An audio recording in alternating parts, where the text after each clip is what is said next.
everyone, welcome back to my channel. In today's video I'm sharing some more DIY Christmas decorations and projects that you can use to make your home feel really cozy this winter season. I'm getting them out kind of early so that you can get prepared and you can make them in advance because I know some craft projects take a lot of time. If you saw my last DIY decorations video, I had a lot of bright colours going on, so for this video I wanted something a little bit more traditional, not too traditional, but a little bit more traditional, so something that will suit everybody's style. I'm gonna stop talking and boring the heck out of you. Let's get into these DIYs.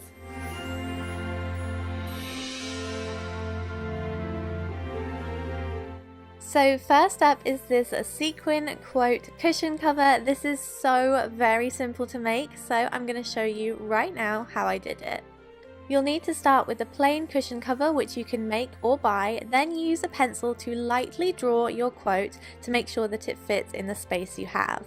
And then to go over the quote, I'm using this sequin string from Tiger and just applying tacky glue to the pencil lines and then adding the sequins over the top. This is a fun way to upcycle some of your old cushion covers that you might have lying around, and it really doesn't require any skill whatsoever, although if you're not confident with your hand lettering, you can always print a stencil from the internet. Once you've got your whole word in place, leave it to dry, and then the next day you should have something that looks a little bit like this. Mine says "Let it snow," but there are so many Christmassy and winter phrases that you could do instead.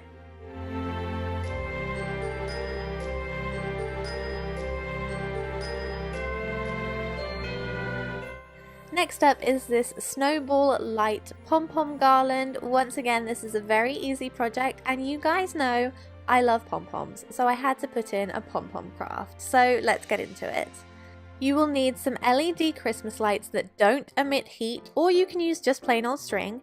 You'll need some wool, and for this I'm using a pom-pom maker, but you don't need to use one of these. So I'm just going ahead and wrapping my thick wool around the pom-pom maker. The thicker the wool, the quicker you can make them and the fluffier they will be. I love using a pom-pom maker for crafts with loads of pom-poms, but you can do the old trick that I've done in many of my videos where you wrap it around your hand many times and create the pom-pom that way.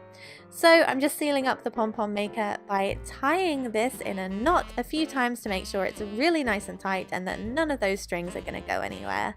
Once that was done, I just pulled apart my pom-pom maker and I have one very fluffy pom-pom. How many times have I said pom-pom? Anyway, after giving it a haircut, I made a good few more in cream and some more in grey, and then just used those extra strings that I used to tie off the pom-poms to tie them onto the lights.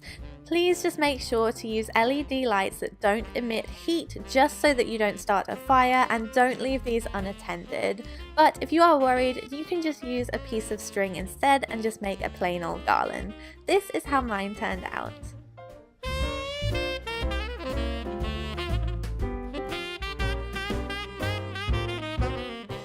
I've spent a lot of my time recently pinning stockings from Anthropologie that I really want.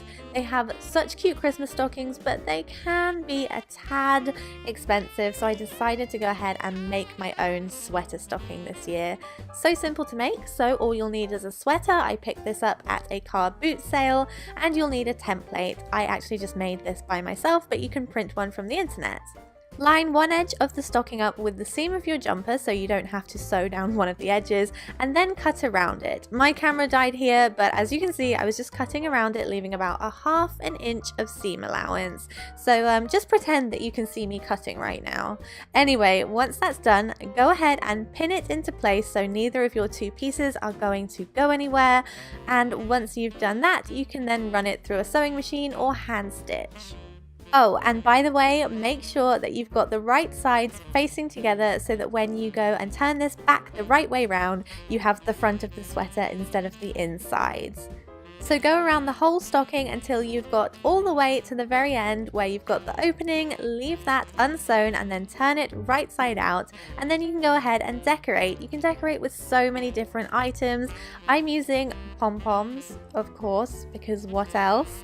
I've got some really nice thick fluffy ones here. I ended up doubling them up, so I had even more of them on one strand. And then I went in with some other tassels and things like that. You really can let your imagination run wild here. You can add scraps of fabric, sequins, there's so many different things that you can do. I just kind of raided my craft box for these items. I also made 2 cute little tassels very simply by wrapping the wool around my hand, and then, you know, you've seen me make tassels before, it's kind of boring, but I stuck those onto the side with some hot glue.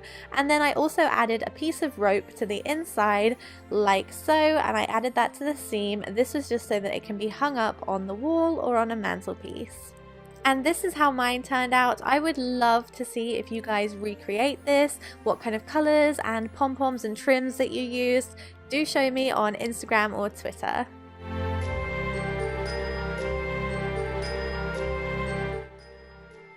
Moving swiftly on, how cute are these tiny little hats? I am obsessed with them, and I think I want to make about 100 of them.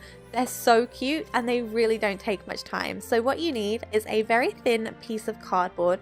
I will try and put the measurements on screen of that now, and then just go ahead and curl that round into a circular shape. This is what it should look like, and then once you've done that, you can use some sellotape to tape it in place so that it's not going to go anywhere.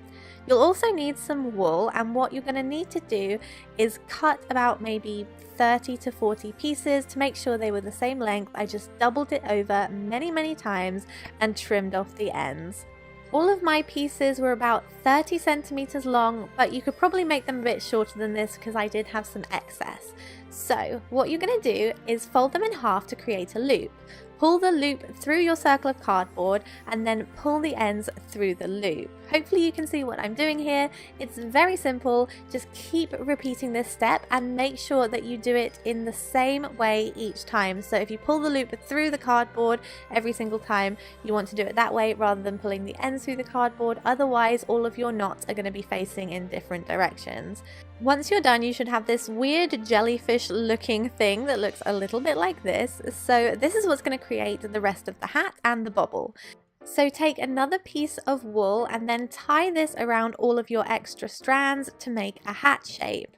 Double your knot to make sure that it's secure, and then you can go ahead and start trimming off all the excess dangly pieces to make a nice little pom-pom for the top of your hat. This is going to take a little time to shape it because it's going to look kind of triangular at first, but once you're finished you should have a nice little pom on top of your hat. And these are the 2 I created. I'm totally going to go ahead and make loads more.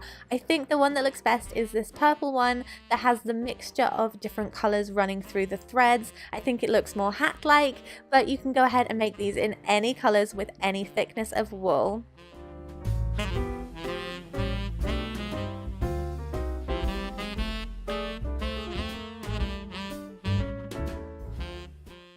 And are your ornaments looking a little bit plain this year? Do you want to spruce them up without having to crack out the paints and the paint pens? Well, if you do, you can always try this hack. It's very simple. You'll need some flash tattoos that you might have had left over from a few summers ago and some ornaments. So what you need to go ahead and do is cut your flash tattoos off the piece of card and then literally just apply them to your ornament as you would a regular tattoo on your skin.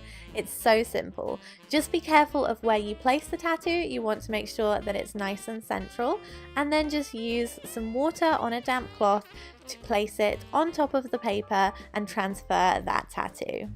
Gently peel the paper off, and if there's any wrinkles in the tattoo, you can use that damp cloth to very gently just push them out.